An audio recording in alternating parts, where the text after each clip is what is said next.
Hello दोस्तों, नमस्ते भाई, गुड इवनिंग, कैसे हैं आप लोग। और आज मेरा गला थोड़ा सा ठीक हुआ है भाई। धीरे धीरे करके ठीक हो जाएगा अभी। आज मैं अपने प्रॉफिट लॉस की सीरीज शुरू करेंगे मेरे प्यारे, उसके बाद मैं आपको बताऊंगा डिस्काउंट। सर, अपनी प्रॉब्लम हो रही है, क्या प्रॉब्लम हो रही है हितेश? ये बच्चे कुछ दिन से कमेंट कर रहे हैं, मुझे पता नहीं चल पा रहा है कि क्या प्रॉब्लम हो रही है। बताओ हमें क्या प्रॉब्लम है। एकदम लाइव है। जल्दी से सेकंड शीट को समाप्त करते हैं मेरे दोस्तों। अगला टाइप, ठीक है। इस टाइप में आपको दो क्वेश्चन कराऊंगा। एक आदमी 15 मेज और 26 चेयर्स 25,700 रुपए में खरीदता है। तो एक आदमी 15 टेबल्स और 26 चेयर खरीदता है 25,700। 15 टेबल और 26 चेयर्स कितने रुपए में खरीदता है? 25,700 में। 15 टेबल 26 चेयर। वह 12% लाभ पर टेबल्स को बेचता है। टेबल्स को बेचता है वो 12% के प्रॉफिट पर, 12% के लाभ पर। चेयर्स को बेचता है 19% के लाभ पर। चेयर्स को बेचता है 19% के लाभ पर। सभी मेज और कुर्सियों को बेचने पर उसका कुल लाभ 4358 रुपए। सभी टेबल्स और चेयर को बेचने से उसका प्रॉफिट है कितना? 4358 रुपए, 4358 रुपीस है। तो आपसे पूछा 5 कुर्सियों और 4 मेजों का मूल्य क्या है। तो ये सवाल दोनों ही तरीकों से किया जा सकता है। ये परसेंटेज ब्रेक मेथड से भी हो जाएगा दोस्तों, और ये क्वेश्चन आपका एलिगेशन से भी हो जाएगा। ठीक है भाई, जब हम एलिगेशन करेंगे तो आपको एलिगेशन से भी बताऊंगा। एक आदमी 15 टेबल्स प्लस 26 चेयर खरीदता है 25,700 में। उसने टेबल को बेचा 12% के प्रॉफिट में, चेयर को बेचा 19% के प्रॉफिट में। सभी टेबल्स और चेयर को बेचने से 4358 रुपए का फायदा हुआ। तो बच्चों, क्या 19% को 19% को बेच करके मैं ऐसे लिख सकते 12% प्लस 7%? क्या 19% को बेच करके मैं ऐसे लिख सकते 12% प्लस 7% लिख सकते हैं? आप कुछ सोचो। टेबल पे भी 12% प्रॉफिट हुआ, चेयर पे भी 12% प्रॉफिट हुआ। कुछ सोचो ना, टेबल पे भी 12% प्रॉफिट हुआ, चेयर पे भी 12% प्रॉफिट हुआ। टेबल पे भी 12% प्रॉफिट, चेयर पे 12% प्रॉफिट, तो ओवरऑल 12% प्रॉफिट होना चाहिए ना। तो ओवरऑल भी 25,700 रुपए का 12% प्रॉफिट होना चाहिए। अब 25,700 रुपए का 12% कितना होता है? 25,000 का 12% 3,000 और 700 रुपए का 12% 83। तो प्रॉफिट होना चाहिए 3,084 रुपए। जबकि प्रॉफिट हुआ कितना साल के अनुसार? 4358 रुपए। तो कितना एक्स्ट्रा प्रॉफिट हुआ है?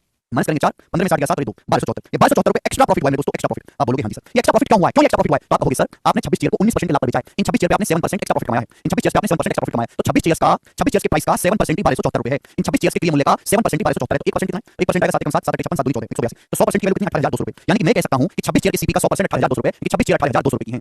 26 चेयर 18,200 रुपए की है। तो 15 टेबल कितने की होंगी भाई? टोटल सामान 25,700 का माइनस कर दो। 700 से 200 घटाएंगे 500, 25 में 60 घटाएंगे 7। देखिए 15 टेबल 75 रुपए की है, तो एक टेबल कितने की है? 500 रुपए की। अगर 15 टेबल 75 की है तो एक टेबल 500 रुपए की है। अगर 26 चेयर 18,200 रुपए की है तो एक चेयर कितनी की है? 18,200 को 26 से भाग दें कितनी आ जाएगा? 700 तो एक चेयर 700 रुपए की है। क्लियर? आपसे पूछा 5 चेयर और 4 टेबल का क्रिया मूल्य बताओ। एक चेयर 700 रुपए की है तो 5 चेयर कितनी की होंगी? 3500 की, 3500 की प्लस।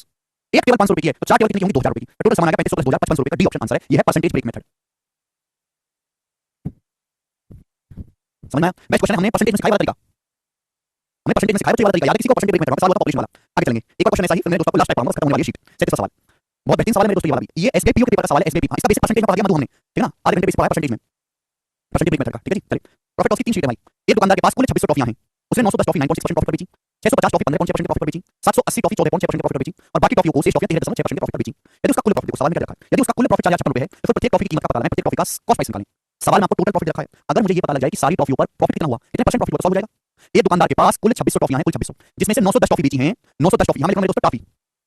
एक दुकानदार के पास कुल 2600 टॉफियां हैं, जिसमें से 910 टॉफी बेची हैं 9.6% के प्रॉफिट पर, ठीक है। 650 टॉफी बेची हैं 15.6% के प्रॉफिट पर, 780 टॉफी बेची हैं 14.6% के प्रॉफिट पर, और बाकी टॉफियां बेची हैं 13.6% के प्रॉफिट पर। तो भाई मुझे ये पता लगाना है कि सारी टॉफियों पर ओवरऑल कितने परसेंट का प्रॉफिट हुआ। कैसे पता? सारी टॉफियों पर कुल मिलाकर कितने परसेंट का प्रॉफिट हुआ कैसे पता लगेगा? डेविएशन से, बीच में प्लस का साइन। अब क्या करते हो? बेस वैल्यू का रेशियो ले लो। इस नंबर 13 से कट रहा है, 13 से काट लेते हैं। 130 से देखो, 13 से चला जाएगा 20 बार, 13 से 91 7 बार, 13 से चला जाएगा 53 5 बार, 13 से जाएगा 73। समझ में? यानी कि अगर टोटल 20 टॉफी, अगर टोटल 20 टॉफी हैं तो 20 में से 7 टॉफी बेची है 9.6% के प्रॉफिट पर, बाकी 5 टॉफी बेची है 15.6% के प्रॉफिट पर, बाकी 6 टॉफी बेची है 14.6% के प्रॉफिट पर, और रिमेनिंग कितनी बची? टोटल कितनी है? 20। तो 20 में से 7 5 12 6 18 हो गया। तो बची कितनी टॉफी? 2। 18 2 20, 7 5 12 6 18 2 20, यानी कि हो गया टॉफियों का रेशियो 7 रेशियो 5 रेशियो 6 रेशियो 2। ये रेशियो आ गया मेरे प्यारे। क्लियर है? आप बोलोगे हां जी सर 7 5 6 2। तो मैंने टॉफियों का रेशियो निकाल लिया। 9.6% प्रॉफिट पर 15.6 14.6 13.6। मेरा सवाल तो आप लोगों से ये है कि ओवरऑल कितने परसेंट का प्रॉफिट हुआ सारी टॉफियों पर मिलाकर? ओवरऑल कितने परसेंट का प्रॉफिट हुआ? तो आप मैंने मान लिया कि माना, अब जो भी आप मान लो मेरे दोस्तों उसी से हो जाएगा। मैंने मान लिया कि ओवरऑल 9.6% का प्रॉफिट हुआ है।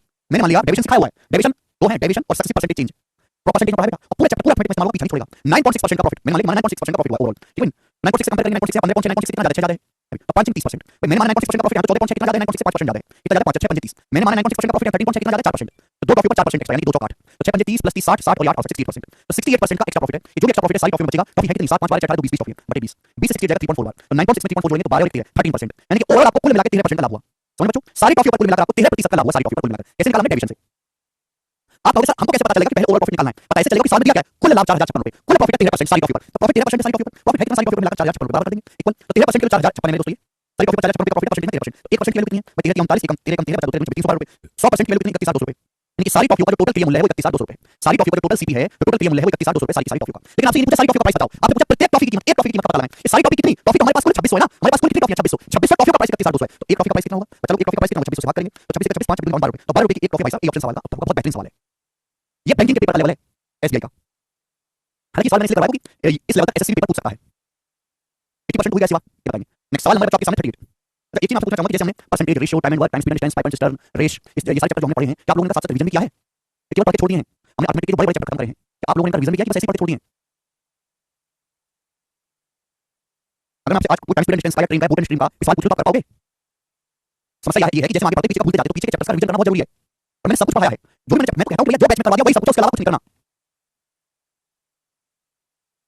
अच्छा राजन जी, रिवीजन करना बहुत जरूरी है। अगला सवाल बताएंगे, यदि किसी वस्तु का विक्रय मूल्य 2 सही 2 बटे 3 गुना कर दिया जाए तो इस पर होने वाला loss percentage equal profit percentage में समान लाभ प्रतिशत में परिवर्तित हो जाता है। वस्तु पर होने वाला loss percentage of article sold on the same price, वस्तु पर होने वाला हानि प्रतिशत ज्ञात करें। देखो सवाल की लाइन को ढंग से पढ़ो, एक ही क्वेश्चन कराऊंगा इस लैंग्वेज पे। यदि किसी वस्तु का विक्रय मूल्य 2 सही 2 बटे 3 गुना कर दिया जाए, 2 सही 2 बटे 3 गुना मतलब 8/3, यानी कि अगर ध्यान सुनिएगा, जैसे किसी वस्तु का क्रिया मूल्य यानी कि सीपी, सवाल में बोला गया कि अगर किसी वस्तु का क्रिया मूल्य 8/3 गुना कर दिया जाए तो उस पर होने वाला loss percentage equal profit percentage में बदल जाएगा, यानी कि पहले सामान को बेचने से हो रहा था लॉस, लेकिन अगर हम सेलिंग प्राइस को 8/3 गुना कर देंगे तो जितना पहले लॉस परसेंटेज था उतने ही प्रतिशत का प्रॉफिट होगा मेरे प्यारे भाई। यानी कि हमने सेलिंग प्राइस को 8/3 करा, यानी अगर पहले सेलिंग प्राइस 3 था, अगर पहले आप सामान को 3 रुपए बेच रहे थे तो 3 रुपए बेचने से आपको लॉस हो रहा था, 3 रुपए बेचने से आपको लॉस हो रहा था। अब आपने सेलिंग प्राइस को कर दिया 8, लेकिन जब सामान को 8 रुपए बेच रहे हो तो आपको जितना पहले लॉस हो रहा था, जितना पहले लॉस हो रहा था मेरे दोस्तों, अब आपको उतना ही प्रॉफिट हो रहा है। जितना परसेंट का पहले लॉस था आज उतने ही परसेंट का प्रॉफिट होने लगा। भाई लॉस परसेंटेज और प्रॉफिट परसेंटेज दोनों सीपी को क्रिया मूल्य को बेस मान के निकाला जाता है, लेकिन 3 रुपए बेचने पर जितना लॉस था अब हमने सेलिंग प्राइस को 8 कर दिया, 8/3 गुना 8 रुपए बेचने पर उतना ही परसेंटेज का प्रॉफिट है। तो सीपी क्या होगा, सीपी जो होगा इन दोनों का एवरेज होगा ना, 3 और 8 11 11 का आधा 5.5, तो वस्तु का क्रिया मूल्य होगा मेरे दोस्तों 5.5 रुपए होगा। आपसे पूछा और जो सेलिंग प्राइस पर बेचने से लॉस कितना है, 5.5 रुपए का सामान जो आप 3 रुपए बेच रहे थे तो आपको 2.5 रुपए का लॉस था, 5.5 का सामान जो आप 3 बेच रहे थे 2.5 रुपए का लॉस था, कितने पर 5.5 पर जो कितना होता है 5/11, कितना होता है मेरे दोस्तों 5/11, और परसेंटेज में दोस्तों ए ऑप्शन 1/11 होता है, 9:1 में 11% 1/11 का परसेंटेज वैल्यू है, 5 गुना करेंगे तो 45 सही 5/11% सवाल का आंसर है ए ऑप्शन, खत्म। आगे चलते हैं, एक ही सवाल कर रहा हूं मैं इस टाइप का, क्योंकि आसान है सवाल जी। नेक्स्ट सवाल, सवाल नंबर 39 बताइए मेरे दोस्तों, ये टाइप बहुत फेमस है वैरायटी, 2-3 सवाल करूंगा इसमें। ये सवाल आया था इंटेलिजेंस ब्यूरो 2021 के पेपर में, बहुत अच्छा पेपर बना था इंटेलिजेंस ब्यूरो का, एसएससी ने नहीं करवाया था, इंटेलिजेंस ब्यूरो वालों ने पर्सनल पेपर बनवाया था।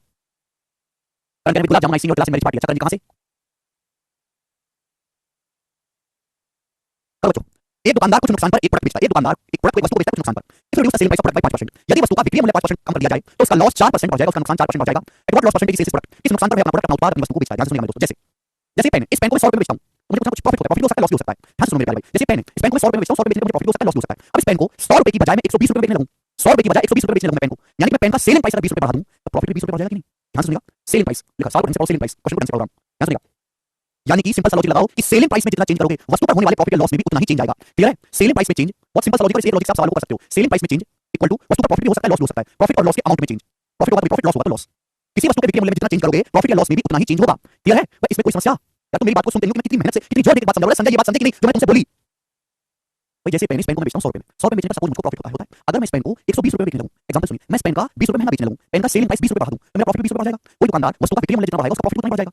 क्लियर है, आप बोलोगे हां जी सर बिल्कुल सही, तो यहां भी यही लॉजिक है कि सेलिंग प्राइस में जितना चेंज करोगे प्रॉफिट या लॉस के अमाउंट में भी उतना ही चेंज होगा। सो एग्जांपल समझो, चलो जैसे सपोज एक वस्तु का विक्रय मूल्य है 80 रुपए और आप उसको मेरे दोस्तों कितने बेचते हो 100 रुपए बेचते हो, आपको कितना प्रॉफिट हो रहा है मेरे दोस्तों 20 रुपए का। 80 रुपए का सामान आप 100 रुपए बेचते हो, कितना प्रॉफिट है 20 रुपए का। अब आपने कॉस्ट प्राइस का कुछ नहीं कर सकते, आपने सामान 110 रुपए में बेचना शुरू कर दिया, आपने सेलिंग प्राइस को 10 रुपए बढ़ा दिया, आपने सेलिंग प्राइस को कितना बढ़ा दिया मेरे दोस्तों 10 रुपए बढ़ा दिया, पहले सामान 100 रुपए बेच रहे थे, अब सामान कितने बेच रहे हो 110 रुपए में, अब कितना प्रॉफिट होगा मेरे दोस्तों, प्रॉफिट होगा 30 रुपए का।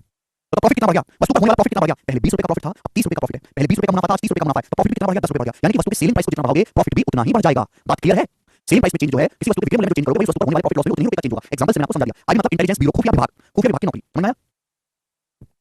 चलिए अब यहाँ पे एक दुकानदार कुछ नुकसान पर वस्तु को बेचता है, यदि वो सेलिंग प्राइस में 5% की कमी कर दे, सेलिंग प्राइस को कितना कम कर दिया 5%, सेलिंग प्राइस को देखो एक आदमी को बेचने से नुकसान हो रहा है, सेलिंग प्राइस को कम कर देंगे तो नुकसान और बढ़ जाएगा, तो एक सामान को बेचने से हुआ है नुकसान, हमने सेलिंग प्राइस को 5% कम कर दिया, तो सेलिंग प्राइस को कम कर दोगे तो नुकसान और बढ़ जाएगा मेरे दोस्तों, नुकसान कितना बढ़ जाता है 4%। तो वस्तु का सेलिंग प्राइस है एसपी, सेलिंग प्राइस को हमने 5% कम किया, वस्तु पर होने वाला लॉस है सपोज वस्तु L रुपए का नुकसान है तो वस्तु पर होने वाला लॉस, वस्तु पर होने वाला नुकसान 4% बढ़ जाता है, तो दिस शुड बी इक्वल बराबर होना चाहिए। एक सामान को बेचने से नुकसान हो रहा है आपको, आपने वस्तु का सेलिंग प्राइस कम कर दिया, वस्तु को और सस्ता कर दिया तो आपका नुकसान और बढ़ जाएगा, आपने सेलिंग प्राइस कितना कम किया 5%, सपोज वस्तु पे L लॉस है, लॉस कितना बढ़ गया 4% बराबर होना चाहिए, तो वस्तु की सेलिंग प्राइस और उस पर होने वाले लॉस का रेशियो क्या होगा 5 चला जाएगा 4/5, ये वस्तु की सेलिंग प्राइस और उस पर होने वाले लॉस का रेशियो हो गया। आपसे पूछा है सामान पर कितने परसेंट का लॉस है, आप किसी सामान को 4 रुपए बेचते हो 4 रुपए में और 5 रुपए का लॉस होता है मेरे दोस्तों, क्रिया मूल्य कितना होगा जवाब दो।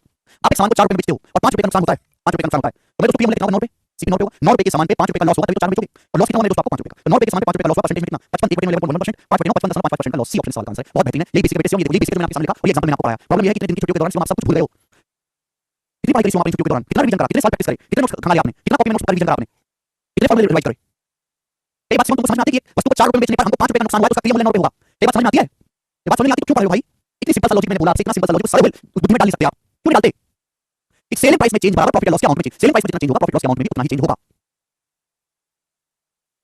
सेलिंग प्राइस में जितना चेंज होगा प्रॉफिट लॉस के अमाउंट में भी उतना ही चेंज होगा।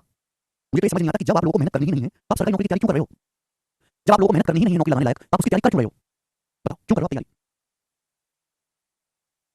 अगर विक्रय मूल्य की कीमत 5 गुना हो जाती है तो प्रॉफिट 700% बढ़ जाता है, प्रारंभिक लाभ परसेंट याद करें देखो, इसी सामान को बेचने से आपको हुआ प्रॉफिट, अगर सेलिंग प्राइस को 5 गुना कर दोगे तो प्रॉफिट 700% बढ़ जाएगा, तो इनिशियल प्रॉफिट परसेंटेज याद करें, मैंने अभी बोला कि सेलिंग प्राइस में जितना चेंज होगा प्रॉफिट लॉस के अमाउंट में उतना ही चेंज होगा। सवाल की लाइन को पढ़ो, विक्रय मूल्य को सेलिंग प्राइस को 5 गुना कर देंगे, विक्रय मूल्य की कीमत 5 गुना हो जाती है, 5 गुना मतलब अगर पहले सेलिंग प्राइस एसपी था तो 5 गुना हो गया 5 टाइम्स ऑफ एसपी, तो सेलिंग प्राइस बढ़ा कितना, सेलिंग प्राइस बढ़ा कितना 4 गुना 4 times of SP, selling price कितना बढ़ा गया 4 टाइम्स ऑफ एसपी खुद का 4 गुना, अगर सेलिंग प्राइस की कीमत 5 गुना हो रही है तो सेलिंग प्राइस बढ़ा कितना 4 गुना 4 गुना, प्रॉफिट कितना बढ़ा मेरे दोस्तों, सेलिंग प्राइस को हमने 4 गुना बढ़ाया, वस्तु पर होने वाला प्रॉफिट कितना बढ़ा 700% बढ़ा, हमने सेलिंग प्राइस को 5 गुना किया तो सेलिंग प्राइस 4 गुना बढ़ा, प्रॉफिट कितना बढ़ जाता है 700%, यानी कि अगर सपोज पहले 20 रुपए का प्रॉफिट था तो 20 रुपए का 700%, 20 रुपए का 700%, 700% कितना होता है 7, तो प्रॉफिट जो है वो 7 गुना बढ़ जाता है, सेलिंग प्राइस को 4 गुना बढ़ाया प्रॉफिट 7 गुना बढ़ गया, तो आर्टिकल की सेलिंग प्राइस और उस पर होने वाले प्रॉफिट का रेशियो कितना आ गया मेरे दोस्तों 4 गुना चला जाएगा 7/4, आर्टिकल की सेलिंग प्राइस और उस पर होने वाले प्रॉफिट का रेशियो कितना आ गया 7/4, यानी कि आपने पेन को वस्तु को 7 रुपए में बेचा है और आपको 4 रुपए का प्रॉफिट हुआ है, तो उसका क्रिया मूल्य कितना होगा जवाब दो। आपने सामान को 7 रुपए में बेचा 4 रुपए का फायदा हुआ, उसका क्रिया मूल्य कितना होगा 3 रुपए, 3 रुपए के सीपी पर आपको 4 रुपए का प्रॉफिट हुआ है, परसेंटेज में कितना 4 रुपए 3 का मतलब होता है 1 + 1/3, 1 का मतलब 100% और 1/3 का मतलब होता है 33.33%, यानी कि 133.33%, बी ऑप्शन सवाल का आंसर है 133.33%, ये बेसिक आंसर जी। ये बेटा आशीष सेलिंग प्राइस में चेंज बराबर प्रॉफिट लॉस में चेंज बात करो, ठीक है जी आगे चलते हैं, मैं शीट खत्म करूं बेटा, ठीक खत्म होने वाली एक और लास्ट क्वेश्चन बताओ, अगर सेलिंग प्राइस आधा हो जाता है तो हानि 3 गुना हो जाता है, इनिशियल लॉस परसेंटेज याद करें, बताओ भाई किसी वस्तु को बेचने से आपको हो रहा है लॉस, अगर हम सेलिंग प्राइस को आधा कर देंगे, विक्रय मूल्य आधा कर देते हैं तो हानि उस पर होने वाला लॉस 3 गुना हो जाता है, इनिशियल लॉस परसेंटेज याद करें और जल्दी से सॉल्व करिए।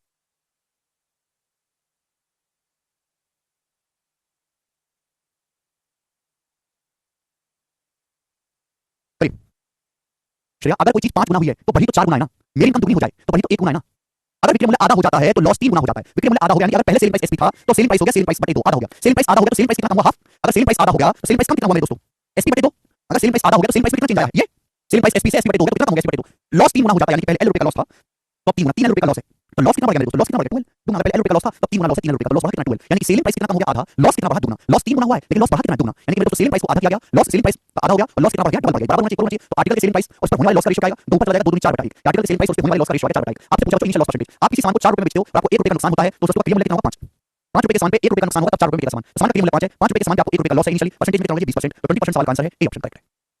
बहुत अच्छा प्यारा बेहतरीन जबरदस्त सवाल है, आगे चलेंगे सवाल नंबर स्टूडेंट यहां पर 42 जवाब दीजिएगा अगला टाइप और लास्ट टाइप पे शीट को करिए, लास्ट टाइप जल्दी से।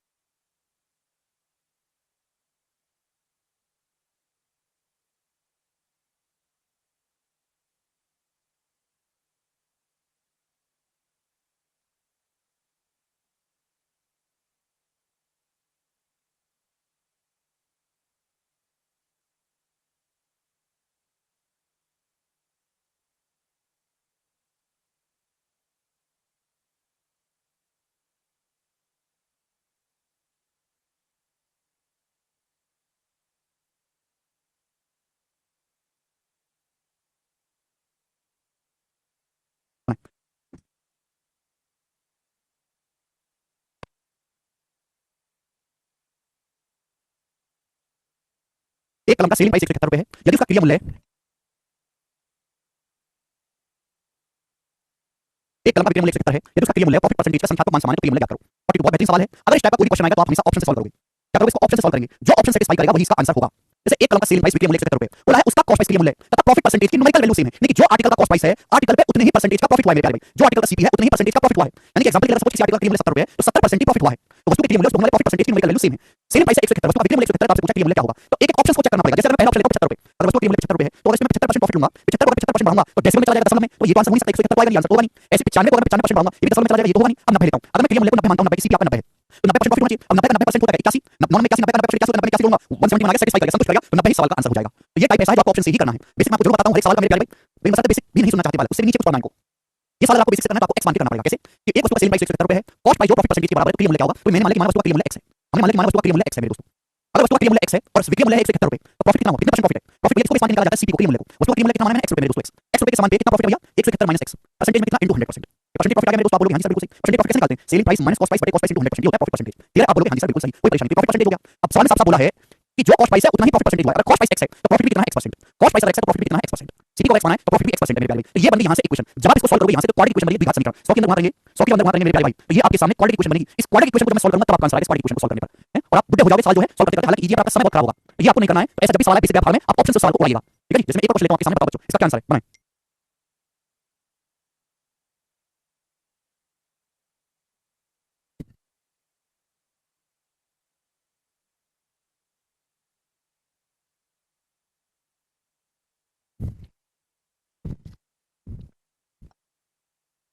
मुझे प्रॉफिट परसेंटेज मैंने प्रॉफिट स्पीच अब ये सवाल लेटेस्ट जो है 30 के पेपर का कुछ सवाल ऑप्शन से करना है, एक कलाई घड़ी को क्रिया मूल्य के बराबर लाभ 22 रुपए बेचा गया, कलाई घड़ी क्रिया मूल्य याद करें, एक कलाई घड़ी को उसके कॉस्ट प्राइस के बराबर प्रॉफिट परसेंटेज पर 22 रुपए बेचा गया, कलाई घड़ी क्रिया मूल्य, लेकिन जितना कलाई घड़ी का कॉस्ट प्राइस है उतने ही परसेंटेज प्रॉफिट पे कलाई घड़ी को बेचा गया है और कलाई घड़ी को बेचा गया 22 रुपए में, सीपी क्या होगा पहला ऑप्शन 400 रुपए पे, अगर सीपी में 400 मानता हूं 400 रुपए अगर मैं 400% प्रॉफिट लूंगा तो ये 2000 हो जाएगा, आंसर नहीं है, ये तो दशमलव में चला जाएगा, ये आंसर होगा डी ऑप्शन, अगर मैं 300 रुपए मानता हूं कि कलाई घड़ी का क्रिया मूल्य 300 है तो 300 रुपए पे 300% प्रॉफिट होगा, अब 300 रुपए का 300% कितना होता है 900, तो 300 पे 900 का प्रॉफिट होगा तो कलाई घड़ी कितने में 22 रुपए में, तो 22 रुपए में दोस्तों इसका जो है सेटिस्फाई कर रहा है, यही सवाल का आंसर आएगा डी ऑप्शन करेक्ट है, आगे चलते हैं एक और सवाल, और सवाल नंबर 44 ठीक है बताओ जल्दी से 44 नंबर प्रश्न, सारे सवाल प्रीवियस रखे हैं, एक भी क्वेश्चन हमारी तरफ से बनाया हुआ नहीं है, किसी वस्तु को 131 और मैं वही सवाल का शॉर्टकट सिखाता हूं, ऑप्शन से करने की कोशिश करता हूं जो कभी फेल ना हो, ये सारे सवाल ऑप्शन से होने ही होने हैं, और बेसिकली एक्स1 के मैंने आपको बता दिया है, किसी वस्तु को 131.25 पे बेचकर एक व्यापारी को वस्तु के क्रिया मूल्य के अंकों के बराबर का प्रॉफिट होता है परसेंटेज में, 40% का लाभ कमाने के लिए उसे वस्तु को किस कीमत पर बेचना चाहिए 40% का लाभ कमाने के लिए, अच्छा सवाल की पहली लाइन साफ क्लियर है, किसी वस्तु को 131.25 पे बेचकर एक व्यापारी को वस्तु के क्रिया मूल्य के बराबर परसेंटेज का प्रॉफिट होता है, यानी कि जितना वस्तु का क्रिया मूल्य है उतने ही परसेंटेज का प्रॉफिट है, पूछा क्या है सवाल में पूछा ये गया है कि 40% का प्रॉफिट कमाने के लिए वस्तु को किस कीमत पर बेचना चाहिए, 40% का प्रॉफिट अर्न करने के लिए वस्तु को किस कीमत पर बेचना चाहिए, यानी कि ये जो ऑप्शन है ये 40% प्रॉफिट के बाद ही आए हैं, ये 40% प्रॉफिट के बाद की वैल्यू है मेरे प्यारे भाई, बात समझ में आई, ये जो ऑप्शन है कॉस्ट प्राइस का ऑप्शन नहीं है, ये जो ऑप्शन है सीपी का ऑप्शन नहीं है मेरे प्यारे, ये जो ऑप्शन है वो ये है कि कॉस्ट प्राइस पर 40% प्रॉफिट कमाने के बाद किस कीमत पर बेचना चाहिए, चार ऑप्शन पे 40% की फ्रैक्शन वैल्यू होती है 2/5,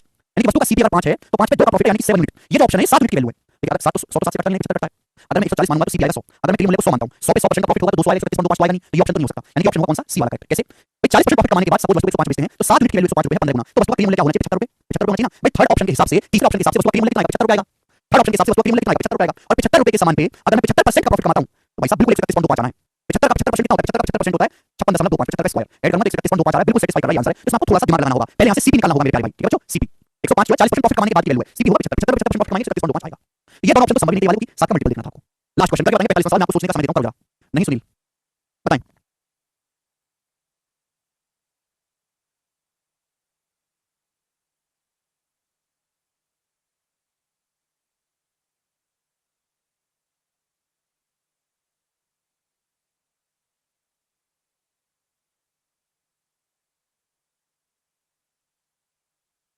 एक कलम का विक्रय मूल्य 24 रुपए है। यदि इसका क्रिया मूल्य तथा परसेंटेज लाभ का संख्यात्मक मान समान हो तो क्रिया मूल्य क्या है। एक कलम का सेलिंग प्राइस 24 है, यदि उसका सीपी और परसेंटेज लॉस, यहां पे हानि आएगा मेरे दोस्त, परसेंटेज हानि का संख्यात्मक मान समान है तो क्रिया मूल्य क्या है। मेरी बात को बच्चों जरा लॉजिक से समझने की कोशिश करेगा। इस सवाल के दो आंसर आएंगे बच्चों। मैंने आपको कैसे सिखाया था, मैंने आपको सिखाया था कि जो भी सवाल को बेसिक से बनाते हैं तो क्वाड्रेटिक इक्वेशन बनती है, द्विघात समीकरण के दो आंसर होते हैं।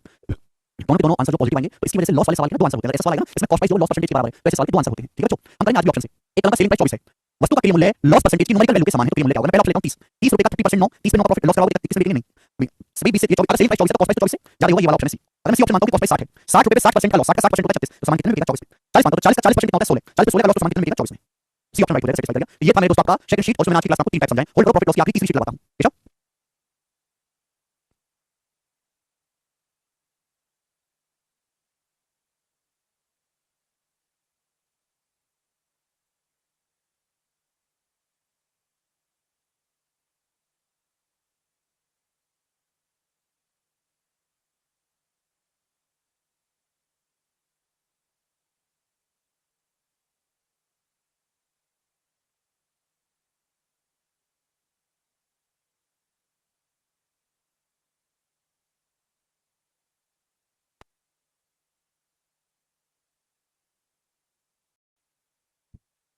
ठीक है जी, फर्स्ट शीट ये छोटी सी शीट है, ये भी छोटी सी शीट है, ज्यादा बड़ा नहीं है, पहली शीट सबसे बड़ी है बच्चों। टाइप नंबर 1, कोई नया कांसेप्ट सिखाने के लिए नहीं है, जितने कांसेप्ट मैं आपको सारी ही बता चुका हूं। कांसेप्ट जो है बच्चों मैं आपको सारी ही बता चुका हूं, ध्यान से सुनिए मेरे प्यारे, क्लियर बात। चलिए 1 2 3 पहला type, type number 1, third sheet का टाइप नंबर 1, 3 क्वेश्चन सवाल पे। चलिए करके बता बच्चे सवाल का आंसर है। पहला, a man makes 500 article at ₹5 per article. एक आदमी 500 आर्टिकल बनाता है 5 रुपए पर आर्टिकल के हिसाब से।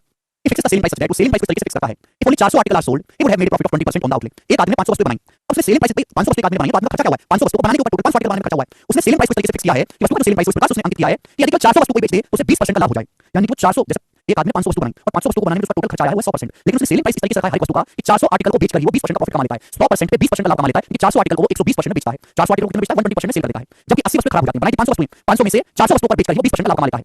500 में से 80 वस्तुएं खराब हो जाती हैं और वह इस मूल्य पर केवल 420 वस्तुएं बेच पाता है। उसका कुल प्रॉफिट परसेंटेज बताओ। बनाई थी 500 वस्तुएं, 500 में से 80 खराब हो गई तो बची कितनी, 420 वस्तुएं बची। वह इस दाम पर 420 वस्तुओं को ही बेच पाया। देखो 400 आर्टिकल बेचे हैं उसने 120% में, अगर 400 आर्टिकल 120% में बेचे हैं तो 20 आर्टिकल कितने बेचे हैं बेचेगा, दोनों तरफ 20 से भाग कर दो, 400 को 20 से भाग करेंगे 20 आएगा, 120 को 20 से भाग करेंगे 6% आएगा, दोनों तरफ 20 से डिवाइड कर दिया, दोनों को ऐड कर दो। लेकिन 420 आर्टिकल को कितने बेचेगा, 420 आर्टिकल को कितने बेचेगा मेरे दोस्तों 126% में, 120 प्लस 6 126% में। लेकिन 420 आर्टिकल को बेचने से 126% उसको मिलेगा, 100% से कितना ज्यादा 26% ज्यादा, ये उसका प्रॉफिट होगा। बी ऑप्शन सवाल का आंसर है, बात समाप्त। 1 सेकंड में 100। हाँ जी कामनी जी बिल्कुल, 400 आर्टिकल बेचता है मेरे दोस्तों 20% का प्रॉफिट कमा लेता है। यानी कि 400 आर्टिकल बेचने से उसको 100% उसने खर्चा किया, 500 वस्तु बनाने 120% की रिकवरी कर ली। 80 वस्तु खराब होगी 500 में से तो बेची है केवल 420 इसी कीमत पर, और 400 वस्तु 120% बेची है तो 20 वस्तु कितने बेची है 6% दोनों को ऐड कर दिया तो 420 वस्तु 126% बेची है, 100% से 26% एक्स्ट्रा, ये हमारा प्रॉफिट है। चलिए बहुत बेसिक और इजी टाइप है बच्चों, बहुत इजी टाइप है। सवाल नंबर होगा आपके सामने 2, अगला क्वेश्चन दोस्तों बनाएं जी। इस सवाल का क्या आंसर है, सभी भाई लोग जवाब देंगे मेरे दोस्तों, वेरी वेरी इंपॉर्टेंट। करिए इसी जब भी आप बिजनेस करते हैं कोई सामान बनाते हो तो उसको बनाने में टोटल खर्चा सीपी 100% होता है बेटा, आपके 100% है। यस, अगला सवाल इसी टाइप का मेरे दोस्तों, ये सवाल सीरीज के पेपर में पूछा गया है 2030 में। मुझे सवाल का आंसर आप लोगों से चाहिए, बनाओ। एक फल विक्रेता द्वारा खरीदे गए 12% केले परिवहन के दौरान खो गए। एक फल विक्रेता जो केले खरीदता है उसमें से 12% केले खो गए ट्रांसपोर्ट में, जैसे दूसरे जगह ले जाते तो 12% केले खो गए। शेष केलों को बेचने पर विक्रेता को कुल 4% का लाभ हुआ। बाकी केलों को बेचने से सेलर को कुल 4% का लाभ हो गया। आगे देखो बहुत अच्छा सवाल है। यदि विक्रेता ने कोई केला नहीं खोआ होता और शेष केलों के मूल्य पर बेच दिया होता, शेष केलों के मूल्य पर, तो उसका प्रॉफिट परसेंटेज कितना होता, जवाब दीजिए। एक फल विक्रेता ने कुछ केले खरीदे और उसमें से 12% केले खो गए। कोई मैंने मान लिया फल विक्रेता ने मेरे दोस्तों 100 केले खरीदे। एक फल विक्रेता ने मेरे भाई मैंने मान लिया कि 100 केले खरीदे, 100 केले।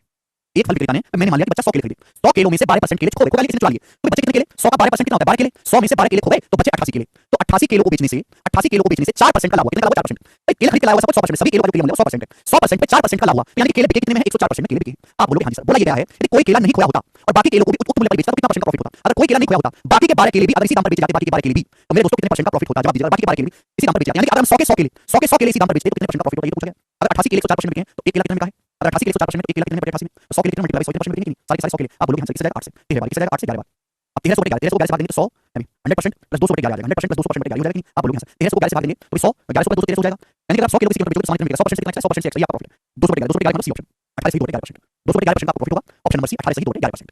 100% से जितना कम या ज्यादा है वही आपका प्रॉफिट या लॉस है। 100 केले खरीदे मेरे दोस्त एक आदमी ने, 100 में से 12 केले खो गए, बचे 88 केले। 88 केले को उसने 4% का फायदा कमा लिया, यानी 104% बेच दिए। अगर केले खोए नहीं होते 12 के 12 भी और बाकी केले भी इसी दाम पर बेच दिया, यानी 100 केले अगर इसी दाम पर बेचे तो कितने मिलेंगे? 88 केले 4% बेच रहे हो, 100 केले कितने को बेच रहे हैं? 100% कितना एक्स्ट्रा ही आपका प्रॉफिट है। इससे बेहतरीन तरीका नहीं सवाल को करने का, एक ही लाइन में आंसर आ जाता है मेरे दोस्तों। आगे चलेंगे। लास्ट क्वेश्चन इस टाइप का, मैं आपको 3 क्वेश्चन करवाए मेरे प्यारे भाई, तीनों क्वेश्चन में बहुत अच्छे अलग तरीके से लैंग्वेज लिखी हुई है। करके बताओ बच्चों, सवाल का आंसर होगा ये जो सवाल है आपके सामने CHSL 2030 प्री के पेपर में आया है और ये क्वेश्चन सेम CGL 2030 के पेपर में आया है। ये सेम क्वेश्चन CGL 2030 के पेपर में आया है, बस वहां पर था या 15% हो या 30% था, बस इतना फर्क था। करके बताओ सवाल का आंसर। पिछले साल के CHSL और CGL दोनों के पेपर में 1300 कहां गया? अरे बेटे 1300 को 11 से भाग निकालेंगे, 1300 को 11 से भाग करके क्या आएगा? कितनी बार जाएगा? 100 बार जाएगा, 100 + 200 बटे 11, 100% से जितना एक्स्ट्रा वही आपका प्रॉफिट है भाई। 13 बटे 11 13 को ऐसे लिख सकते हैं, 13 बटे 11 को 200 बटे 11 100% आ गया। 13 बटे 11 को ऐसे लिख सकते हो, 100 + 200 बटे 11 100% से जो भी एक्स्ट्रा वही आपका प्रॉफिट है। बस समाप्त। आगे चलिए बच्चों, ऐसे डाउट रखा करो, अच्छे डाउट रखा करो। 30 नंबर सवाल मैं आपको सोचने का समय देता हूं, करके बताइए क्या आंसर है। पहले मैं आपको सोचने का समय देता हूं, करो भाई साहब बनाए।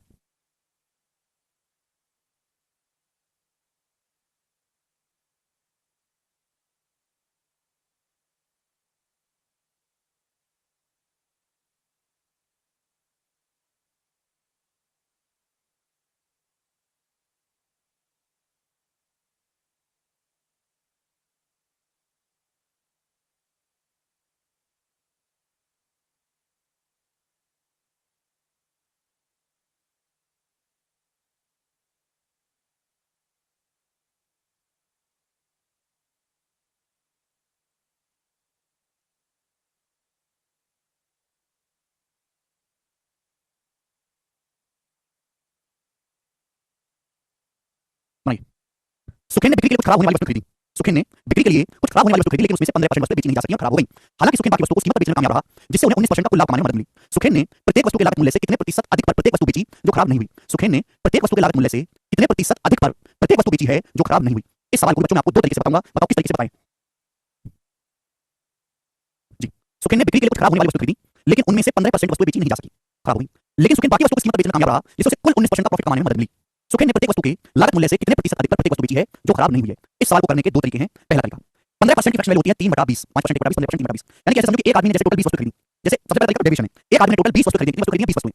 20 वस्तुओं में से 3 वस्तुएं खराब हो गई, उनको बेचा नहीं जा सका। मैंने आपको पहले बताया था कोई सामान खराब हो जाता है, आपको फेंकना पड़ता है, तो इसका मतलब ये उस सामान पे आपको 100% का लॉस हुआ है, उस सामान पे आपको 100% का लॉस हुआ है। आप पेन खरीद के लाते हो मार्केट से 5 रुपए का और आपके दोस्त ने आपसे पेन चुरा लिया, तो 5 रुपए पे आपको कितना लॉस हो गया? 5 रुपए का लॉस हो गया। परसेंटेज में कितना? 100%, तो देखो हो गया कि 100% लॉस। अगर कोई सामान खराब हो जाता है, सड़ जाता है, फेंकना पड़ता है, तो इसका मतलब उस सामान पे आपको 100% का लॉस हुआ। एक आदमी ने 15% कुछ वस्तु खरीदी, उससे 15% बेची नहीं जा सकी, खराब हो गई। 15% का मतलब होता है 3/20, टोटल 20 वस्तुएं हैं, तो 20 वस्तु खरीदी तो उसमें 3 साल में आपको 100% का लॉस हुआ। बची कितनी वस्तुएं? 17 वस्तुएं। बची 17, 20 - 3 17। 17 वस्तुओं को कितने ज्यादा दाम पर बेचना चाहिए? ये जो 17 वस्तु खराब नहीं हुई, इसे कितने ज्यादा दाम पर बेचना चाहिए जिससे कि ओवरऑल 19% का प्रॉफिट हो, जिससे कि पूरे सामान पर पूरे लेनदेन में 19% का प्रॉफिट हो। 17 वस्तुओं को मेरे दोस्तों किस दाम पर बेचना चाहिए जिससे कि पूरे लेनदेन में 19% का लाभ हो मेरे दोस्तों, 19% का लाभ हो। क्लियर है? आप बोलोगे हां जी सर बिल्कुल सही, कोई परेशानी नहीं। भाई ये तो हो ही जाएगा मेरे दोस्तों, सवाल में तो पूछा ही नहीं। मैं यहाँ पे डेविएशन भी लगा सकता हूं, वेटेड भी लगा सकता हूं, इच्छा आपकी जो मर्जी चाहे आप उससे कर लो। टोटल कितनी वस्तुएं? 3 17 20। 20 वस्तुओं पर 19% आपको प्रॉफिट चाहिए, 20 का 19% कितना होता है? 380। यहाँ कितना हो रहा है? आपको -300 का लॉस हो रहा है। टोटल 380% का प्रॉफिट होना चाहिए, यहाँ 300 का लॉस है, तो मेरे दोस्तों कितना कितना करना पड़ेगा? टोटल 380% प्रॉफिट होना चाहिए। 3 17 20 वस्तुओं का 19%, 20 वस्तुओं का 19% कितना? 380। यहाँ 3 वस्तुओं पे 100% कितना लॉस है? -300, -300 तो कितना होगा? 680। 680% का प्रॉफिट होना चाहिए, 680 और -300 हो गया 380। अरे ये बुद्धि लगा थोड़ी सी, आज लिखता नहीं हूं मैं। 380 बना चाहिए, टोटल कितना? -300 लॉस है, कितना? 680, 680 और -300 बने 380। तो 680% प्रॉफिट होना चाहिए, कितने? 70 वस्तुओं पर 70, तो 680 बटे 70 कितना आ जाएगा? 40%। तो बची वस्तुओं को 40% अधिक दाम पर बेचना चाहिए, ये ऑप्शन सवाल का आंसर है। बात क्लियर? यहाँ कोई परेशानी आप बोलोगे नहीं सर? कोई परेशानी नहीं है, ठीक है जी। ये सवाल का एक तरीका हो गया जो हमने डेविएशन से बताया या वेटेड एवरेज से। दूसरा तरीका होगा पहले जो आप ऐसे करेंगे बिल्कुल वैसे ही होगा, थोड़ा सा दिमाग लगाना पड़ेगा। जैसे एक आदमी ने सुखेन भाई साहब ने बिक्री के लिए कुछ सामान खरीदा और उसमें से भैया कुछ वस्तु खराब हो गई, 15% वस्तु खराब हो गई, बेची नहीं जा सकती। जैसे सुखेन भाई साहब ने 100 वस्तु खरीदी है, मैंने माना सुखेन भाई साहब ने 100 वस्तु खरीदी है, कितने रुपए में? 100 रुपए में। एक वस्तु 1 रुपए की है, एक वस्तु का मूल्य है 1 रुपए, तो सुखेन भाई साहब ने 100 वस्तु खरीदी 100 रुपए, यानी एक वस्तु का मूल्य है 1 रुपए।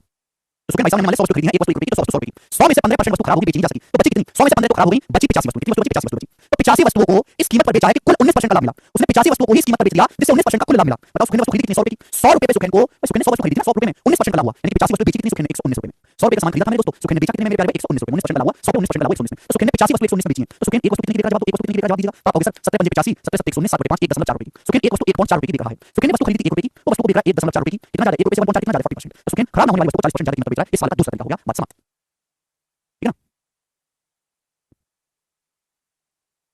आपको कुछ भी लिखने की जरूरत नहीं है मेरे दोस्तों, आपको कुछ भी लिखने की जरूरत नहीं है, कुछ भी हमने आपको समझाने के लिए लिखा है। तो बहुत अच्छा फेमस सवाल है, काफी ज्यादा पॉपुलर हो रहा है पेपर में, है ना? CHSL दोनों में आया था। अगला टाइप, ठीक है बच्चे, अगला टाइप आपके सामने आएगा और इस अगले टाइप पर ओके 4 सवाल मैं आपको कराऊंगा, 4 सवाल ये बताइए मेरे दोस्त। अगला टाइप, अगले टाइप पर स्टूडेंट्स करेंगे 4 सवाल, करो।